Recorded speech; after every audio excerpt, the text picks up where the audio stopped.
दी shrine 2010 को dislike या like कीजिए। फिल्म की शुरुआत होती है एक ऐसी जगह को दिखाने से जहाँ पर रिचुअल यानी जादू वगैरह किए जाते हैं। यहाँ एक आदमी जो एक कंपनी का वर्कर था, उस पर जादू किया जाने वाला था। आसपास एक कल्ट था जो काला जादू करती थी। उन्होंने काले रंग के हुड्स पहने हुए थे और वर्कर को भी बांधा हुआ था। तभी वो वर्कर के चेहरे पर मास्क पहनाते हैं, जिसके बाद हथौड़ी से उसके मास्क पर वार किया जाता है। उसका पूरा ही चेहरा कुचला गया, जिस वजह से उसकी मौत हो जाती है। ये कल्ट कुछ मंत्र करने लगी, जो देखने से लग रहा था कि ये शैतान को इंसानों की कुर्बानी देते हैं, और इस वर्कर को मारकर भी इन्होंने ऐसा ही किया। इसके बाद हम एक रिपोर्टर लड़की को देखते हैं जिसका नाम कार्मेन था, और अब से हम कार्मेन को मैं कहकर बुलाएंगे। अब कार्मेन यानी मैं हमेशा अपने काम में मसरूफ रहा करती थी। मुझे नई कहानियों की तलाश थी। मेरी इसी आदत की वजह से मेरा दोस्त खुश नहीं था, क्योंकि मैं उसे वक्त नहीं दे पाती थी। मेरा दोस्त मुझे कहने लगा कि कार्मेन जरा मेरे साथ भी कुछ वक्त गुजार लिया करो, जिस पर मैंने उसे कहा कि देखो, मुझे अपना काम बहुत प्यारा है, अगर मैंने इस पर ध्यान नहीं दिया तो ऐसे तो मेरा फ्यूचर, मेरे प्लान्स, ख्याल सब बर्बाद हो जाएंगे। जो बात मेरे दोस्त को बुरी लग गई। फिर जब मुझे उस वर्कर के लापता होने की खबर मिली तो मैं अपने बॉस के पास गई। अब वो हमारी ही कंपनी का वर्कर था। मैंने बॉस को उसके लापता होने की कहानी सुनाई। ये भी बताया कि वो जिस इलाके में घूमने गया था वहाँ और भी बहुत सारे टूरिस्ट गायब हुए हैं। इन्हें जो वहाँ घूमने आए थे सबके सामान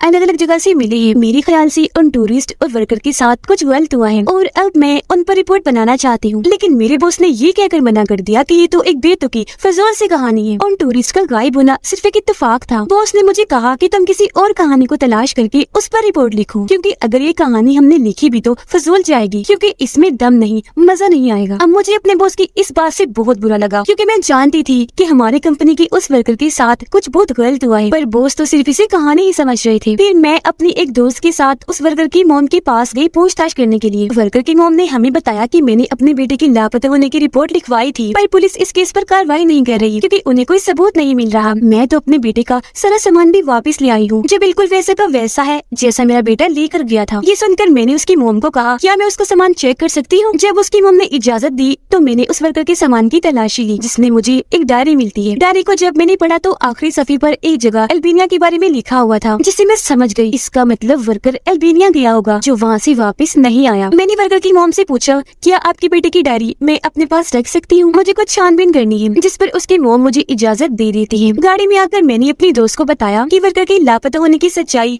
अल्बानिया में छुपी हुई है, और अब हम वहाँ जाएंगे छानबीन करने के लिए। ये केस मेरे दिमाग में बैठ गया। रात को जब मैं अपने कमरे में थी तो अचानक मेरे कमरे की खिड़की खुल गई। मुझे अजीब सा लगा, पर जब मैं खिड़की बंद करके मुड़ी तो मुझे वर्कर की आत्मा दिखी, जिसकी हालत बहुत खराब थी। आंखों से खून आ रहा था। वो चिल्लाकर मुझे कहता है कि दूर रहो मुझसे, मेरे बारे में मत सोचो। ये देख मैं बहुत डर गई। अचानक मेरी आंख खुल गई, तब मेरी सांस में सांस आई कि मैं तो बस एक सपना देख रही थी। अगले दिन मैंने अपने दोस्त के पास जाकर उससे माफी मांगी अपने बुरे बर्ताव के लिए, और उससे पूछा, क्या तुम मेरे साथ अल्बानिया चलोगी? पर उसने मना कर दिया, ये कहकर के ना बेना, मैं तुम्हारे साथ बिल्कुल नहीं जाऊंगा, क्योंकि मैं जानता हूँ तुम मुझे अपने मतलब के लिए ही साथ लेकर जा रही हो। इसके बाद अगले दिन जब मैं ऑफिस गई तो मेरे बॉस ने मुझे एक टॉपिक जो एक कहानी थी वो देकर कहा कि तुम इस पर रिपोर्ट बनाओ। लेकिन मैंने क्या किया, उस फाइल को फेंक दिया, क्योंकि मेरे पास एक टॉपिक पहले से ही था जिस पर मैंने रिपोर्ट बनानी थी, यानी वर्कर की। इतनी ही देर में मेरे दोस्त की कॉल आती है। वो कह रहा था, ठीक है कार्मेन, मैं तुम्हारे साथ चलने को तैयार हूँ। जिसके बाद अगले ही दिन हम उस जगह पर जाने के लिए निकल गए। रास्ते में मैं वर्कर की डायरी पढ़ रही थी, जिसमें लिखा था कि रहने के लिए यहाँ कोई होटल नहीं, इसलिए मैं एक बार में रुका हुआ हूँ। वर्कर ने ये भी लिखा हुआ था कि यहाँ एक गांव है जिसके लोग बहुत ही अजीब हैं, और तो और गांव में एक जंगल है जहाँ पर बहुत ही अजीब तरह की फोग है, यानी कोहरा। ये गांव वाले सबको वहाँ जाने से मना करते हैं। ये पढ़कर मैं सोच में पड़ गई कि भला वो कौन सी जगह है जिस बारे में वर्कर ने लिखा। अब जब मैं और मेरे दोनों दोस्त उस गाँव में गए तो सच में वहाँ के लोग काफी अजीब थे, क्योंकि वो हमें घूरे ही जा रहे थे। ऐसा लग रहा था जैसे उन्हें हमारा यहाँ आना पसंद नहीं आया, और वो चाहते हैं कि हम यहाँ से चले जाएं। इसी गांव में हमें एक छोटी लड़की मिलती है जो काफी घबराई हुई थी। मैंने बच्ची से पूछा, बेटा क्या तुम इस गांव में खुश हो? इस पर बच्ची ने साफ साफ कह दिया, नहीं बिल्कुल नहीं। फिर मैंने वर्कर की तस्वीर उसे दिखाकर पूछा, अच्छा क्या आप इसे जानती है? बच्ची तस्वीर को देखकर डर गई। कुछ बताने ही वाली थी कि तभी यहाँ उसके डैड आ गए। वो बच्ची पर गुस्सा करने लगे, डांट कर कहते हैं, यहाँ क्या कह रही हो, और अजनबियों से बात करने से मना किया था ना, अब जाओ यहाँ से। जिस पर बच्ची भी चुपचाप वहाँ से चली गई। उसके डैड का ऐसा बर्ताव देखकर हमें बहुत अजीब लगा, तो हम भी वहाँ से आगे बढ़ गए। आगे एक चर्च दिखा जिसके बाहर फादर्स और सिस्टर्स खड़ी थी जो लोगों को दुआएं दे रहे थे। अब चर्च के ऊपर उनका जो साइन लगा था यानी क्रॉस, वो वैसा नहीं था जैसा होता है, जिससे हमें ये समझ नहीं आ रही थी कि सच में ये क्रिश्चियंस हैं भी या नहीं, या फिर इनका कोई और रिलीजन मजहब है। तभी हमें जंगल के बीचों बीच वो फॉग भी दिख जाती है, जिसके बारे में वर्कर ने अपनी डायरी में लिखा था। सच में फॉग यहाँ पाकर हम बहुत हैरान हुए, फिर वहाँ जाने का फैसला करते हैं। लेकिन जब हम निकल रहे थे तो गाँव के लोग आकर हमें रोक लेती है और जबरदस्ती वहाँ से भगा दिया। तो हम अपनी गाड़ी में आकर बैठ गए और इस बारे में ये बात कर रही थी कि आखिर गाँव वाले हमें क्यों रोक रही है, जंगल में क्यों नहीं जाने दे रही। शायद वो हमसे कुछ छुपा रही है, वहाँ कुछ तो ऐसा है जो गाँव वाले नहीं चाहते कि हमें उसके बारे में पता लग जाए। मैंने अपने दोस्त को कहा कि बेशक ये लोग हमें मना कर रहे हैं, पर हमें वहाँ जाकर देखना तो चाहिए कि आखिर वहाँ है क्या। जिस पर मेरे दोस्त ने जवाब दिया, देखो ये अच्छा आइडिया नहीं है, तुमने देखा नहीं गाँव वाले कितने भड़के हुए हैं, अगर पकड़े गए तो वो हमें मार देंगे। पर मैंने अपने दोस्त से बार बार जिद की, जिस पर वो मान गया और हम उस जगह पर जाने के लिए निकल गए। जब हम लोग वहाँ पहुँचे तो ये देखकर काफी दंग रह गए कि ये फॉग तो आम फॉग की निस्बत काफी घनी और गहरी है। अब मैं उस फॉग के अंदर जाना चाहती थी, लेकिन मेरा दोस्त मुझे रोक लेता है। इस बात को लेकर अभी हमारी बहस चल ही रही थी कि तभी मेरी फीमेल फ्रेंड फॉग के अंदर चली गई। फॉग में जाते ही अचानक वो गायब हो गई। हमने उसके वापस आने का इंतजार किया, लेकिन जब वो वापस नहीं आई तो मैं भी फॉग के अंदर चली गई। फॉग में जाते ही मुझे किसी के होने का एहसास हुआ, ऐसा लग रहा था जैसे कोई मुझे देख रहा हो। बाहर मेरी दोस्त फॉग से निकल आई, लेकिन वो काफी हैरान और परेशान लग रही थी। मेरे दोस्त ने उसकी ऐसी हालत देखकर पूछा कि क्या हुआ, जिस पर उसने कोई जवाब नहीं दिया। फिर मेरे दोस्त ने पूछा कि क्या तुमने अंदर कारमेन इन्हें मुझे देखा, तो उसने कहा नहीं। फॉग के काफी अंदर जाने पर मुझे एक शैतान की मूर्ति दिखी जो काफी डरावनी लग रही थी। मूर्ति ने अपने हाथ में किसी का दिल पकड़ा हुआ था। मैंने उस मूर्ति की तस्वीर बना ली अपने रिपोर्ट में लगाने के लिए, लेकिन जब मैं दूसरी तरफ से तस्वीर बनाने गई तो ये देखकर काफी डर गई कि मूर्ति का सर भी मुड़कर उस तरफ हो गया है और वो मुझे ही देख रहा है। मेरी होश उड़ गई ये सोचकर कि आखिर इस मूर्ति का सर कैसे मुड़ गया। लेकिन तभी मूर्ति की आंखों से खून आने लगा और उसके हाथ में पड़ा हुआ दिल धड़कने लगता है। ये देखकर मैं बहुत डर गई। तभी आसपास से डरावनी सी आवाजें आना शुरू हो गई। मैं फौरन भागकर फॉग से बाहर आई,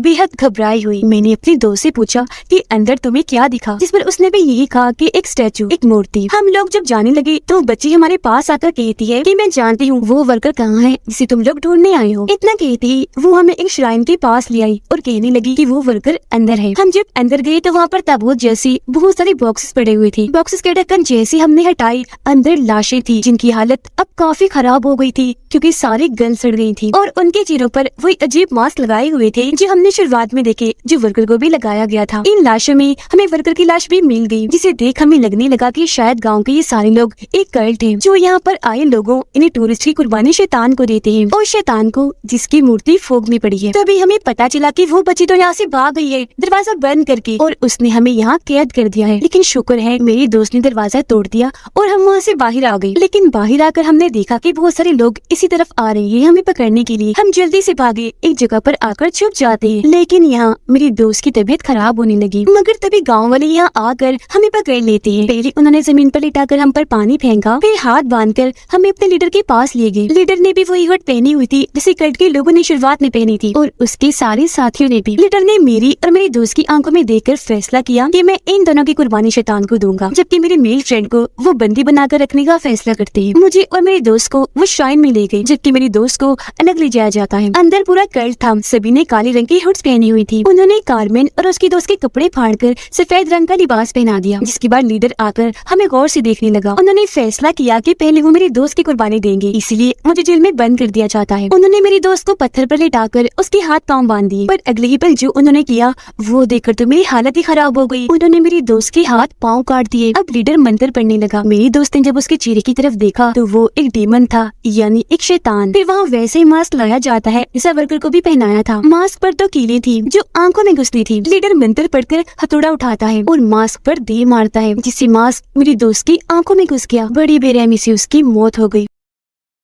बाहर जबरदस्ती मेरी दोस्त से एक कब्र खुदवाई जा रही थी। उस पर नजर रखने वाले आदमी का ध्यान जैसे हटा, मेरी दोस्त ने बेलची से उस पर वार कर दिया। उसकी गन नीचे गिर गई तो मेरी दोस्त ने मार मार कर उसे बेहोश कर दिया। फिर उसने गन उठा ली और मुझे बचाने के लिए वो निकल गया। जब वो श्राइन में आया तो देखता है कि हमारी वो दोस्त मर गई है और कल्ट के ये सारे लोग उसे बॉक्स में डाल रहे हैं। वो फिर मेरे पास आ गया। अब क्योंकि अगला नंबर मेरा था तो एक आदमी जैसे मुझे लेने आया, मेरी दोस्त ने उस पर हमला करके उसे धक्का दे दिया। वो फिर मुझे लेकर भाग गया और कल्ट को वहीं पर बंद कर देता है। लेकिन रास्ते में मेरी तबीयत खराब हो गई और मुझे उल्टी होने लगी। आसपास से डरावनी आवाजें भी आ रही थी। मेरे दोस्त ने तसल्ली दी कि घबराओ नहीं, सामने एक घर है, उनकी गाड़ी लेकर हम यहाँ से भाग जाएंगे। घर के अंदर आकर मेरे दोस्त ने उन पर गन तान दी। धमकाते हुए उनसे पूछा कि बताओ जल्दी गाड़ी की चाबी कहाँ है। पर क्योंकि उस फैमिली को इंग्लिश जुबान समझ नहीं आती थी तो वो उसकी बात को समझ नहीं पाते। श्राइन में उन गाँव वालों ने, इन्हीं कल्ट के लोगों ने दरवाजा तोड़ दिया था और वो हमारी तलाश में निकल गए। मेरे दोस्त ने फैमिली को बांध दिया और पूछने लगा कि बता दो चाबी कहाँ है। फैमिली अपनी जुबान में उससे कुछ कहना चाह रही थी जो मेरा दोस्त भी समझ नहीं पाता। उनके बेटे को थोड़ी बहुत इंग्लिश आती थी तो वो मेरे दोस्त से कहता है कि मैं जानता हूँ चाबी कहाँ है। अचानक मेरी हालत अजीब हो गई। मैं बुरी तरह डरने लगी क्योंकि मुझे हर तरफ डीमंस और शैतान नजर आ रही थी जो बहुत बदसूरत थी। आंखें तो थी ही नहीं, मुंह गोल था जिसमें दांत बहुत ही अजीब खौफनाक थी। मैं काफी डर गई। इसी वजह से